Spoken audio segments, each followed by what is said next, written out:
Tämä on kattila. Se on elänyt pitkän ja herkullisen elämän.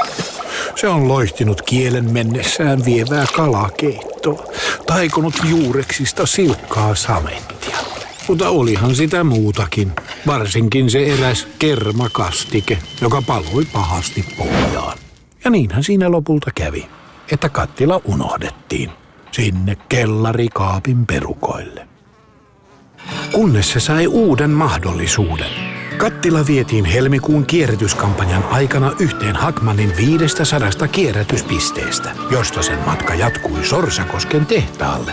Ja sieltä eteenpäin, muiden vanhojen patojen, kattiloiden ja aterimien joukossa, tullakseen taas uuden veroiseksi teräkseksi ja alumiiniksi. Ja niistä kaikista syntyi jotain uutta, energiaa reilusti säästäen.